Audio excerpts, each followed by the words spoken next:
మార్చి 9వ తేదీన జరగబోయే ఎమ్మెల్సీ ఎలక్షన్ల బరిలోని పోటీకి పుంజులు రెడీ అయిపోతున్నాయి.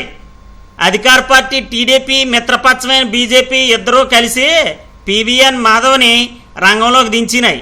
ఇప్పటికే 2 సార్లు పందెం కొట్టేసిన సిపిఎం తమ పుంజుని రెడీగా ఎట్టించుకుంది. పందాలు ఎట్టండి తేల్చేసుకుందామంటూ ఎప్పుడు సవాళ్ళు ఇసిరే జగన్ పార్టీకే ఈ బరిలోని పుంజే లేకుండా పోయింది.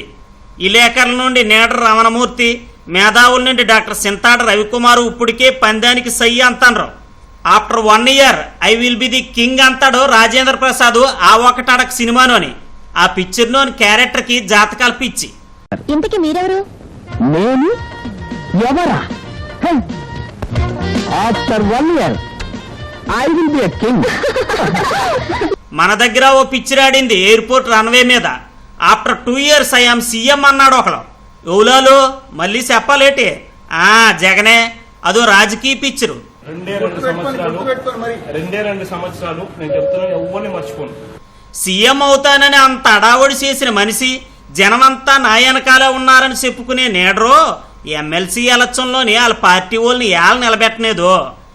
జగన్ సీఎం అయిపోయే కెపాసిటీ ఉన్నప్పుడు వాళ్ళ పార్టీ నేడలు ఎమ్మెల్సీ అవనేరా నానండవనేదో జనం అడుగుతున్నారు. అలాగని ఇప్పుడు ఉత్తరాంధ్రకి పట్టబోదుల ఎమ్మెల్సీ ఎలక్షన్ అవుతుంది.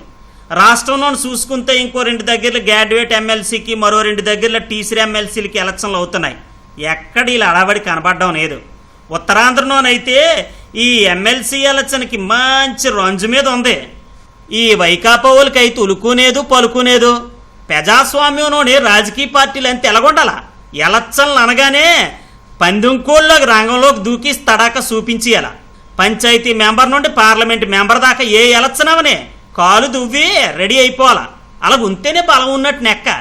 నాకు బలం ఉంది, నా మీటింగాలకి జనాలు ఎగబడి వచ్చేస్తాండ్రో, నానన్నా నా పార్టీ వైఎస్ఆర్ అన్న పెదలకు పెంచి పేనాలు, ఇప్పుడు ఎలక్షన్లు ఎట్టు చూడండి ఎరగదీసేస్తామని డైలాగులు ఇసిరే జగన్ బాబు ఇక్కడ ఎమ్మెల్సీ ఎలక్షన్లోకి వాళ్ళ పార్టీ సపోర్ట్ మీద ఎవడిని నిలబెట్టనేదేమి. కుర్రోలు అందరూ జై జగన్ అంటారని చెప్తుంటారే, మరి గ్రాడ్యుయేట్ ఎలక్షన్లో పోటీ చేయడానికి ఏటి? ఓడిపోతామని భయమా? పోతే పరువు పంచం ఓడిపోద్దనా? మొత్తం ఈ ఉత్తరాంధ్ర గ్రాడ్యుయేట్ ఎమ్మెల్సీ ఎలక్షన్కి 155,957 మంది ఓట్లేస్తామని పేర్లు రాయించుకున్నారు. మన విశాఖ జిల్లాలోనే 90,000 మంది పైన ఉన్నారు. విజయనగరంలో చూసుకుంటే 34,000 పైసీలకు, శ్రీకాకుళంలో చూస్తే 31,313 మంది ఉన్నారు. జగను నువ్వు తిరగని ఊరుందా వాడుందా? నీ మనిషిని నిలబెట్టి ఓటేయమంతే ఎత్తారా ఏరా అని డౌటా? భయమా? మీ పార్టీ నీడల మీద నమ్మకం లేదా? ఎందుకు నిలబెట్టలేదు అని ఆలు వీళ్ళు అడుగుతుండ్రు. జగన్మోహన్ రెడ్డి గారి మట్టుగా నేను సీఎంను, నాతో జనాలు ఉన్నారు, నేను ఎవరు నిలబెడితే పోటీ చేస్తా. అలాంటప్పుడు ఈ రోజు ఒక వ్యక్తిని నిలబెట్టుకోలేకపోయిన పరిస్థితి కలిగింది. జనాలు ఉన్న వ్యక్తి కానీ సీఎం అవుతున్న వ్యక్తి కానీ ఉన్నప్పుడు మట్టుగా జనాలు ఎమ్మెల్సీ ఎలక్షన్లో నిలబెట్టాలి కదా. దేని ఉద్దేశం పెట్టి జడిసి వెనక్కి తగ్గాడు? ఎందుకు ఆ క్యాండిడేట్ నిలబెట్టుకోలేకపోయాడు? సీఎం అవుతానంటున్నారు, ఇంకో 2 సంవత్సరాలు మీడియాలో కూడా చెప్పుకుంటున్నారు. క్యాండిడేట్స్ నే నించోబెట్టకుండా సీఎం ఎలాగవుతారో మాకు అసలు అర్థం అవట్లేదు. MLC election qualification educated members నించునే ఎమ్మెల్సీ ఎలక్షన్స్ కి ఎవరికి నించోబెట్టట్లేదు అసలు క్యాండిడేట్స్ నే. ఇలాగైతే సీఎం ఎలాగవుతారో మాకంటే అసలు ఏం తెలియట్లేదండి. నామినేషన్లు ఫిబ్రవరి 20 దాకా తీసుకుంటారో అప్పుడు ఎవరినైనా దించుదామనా? ఈ నోటిఫికేషన్ పడక ముందు నుండే క్యాండిడేట్లను ప్రకటించి ప్రసారం చేసేసుకుంటున్నారు. తెలుగుదేశం బీజేపీ వాళ్ళు దోస్తులు కదా. ఎమ్మెల్సీ సీట్ కమలం బెదర్లు అడిగితే ఈ 2 పార్టీలు కలిసి బీజేపీ కుర్రోడు పీవీఎన్ మాధవ్ నిలబెట్టినారు. కాంగ్రెస్ వాళ్ళు అల్ల విజయనగరం జిల్లా మనిషి ఎడ్ల ఆదిరాజును రంగంలోకి దించినారు. వాళ్ళదైతే రాష్ట్రంలో చాలా బ్యాడ్ టైం నడుస్తుంది ఇప్పుడు.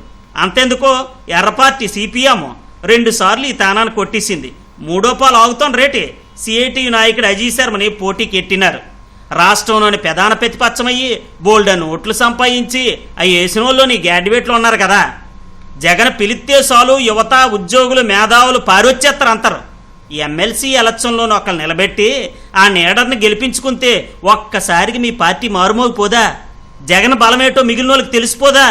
మరి ఎందుకు భయం కాబోయే సీఎంఓ అని జనం అడుగుతుంటే ఆన్సర్ లేదు.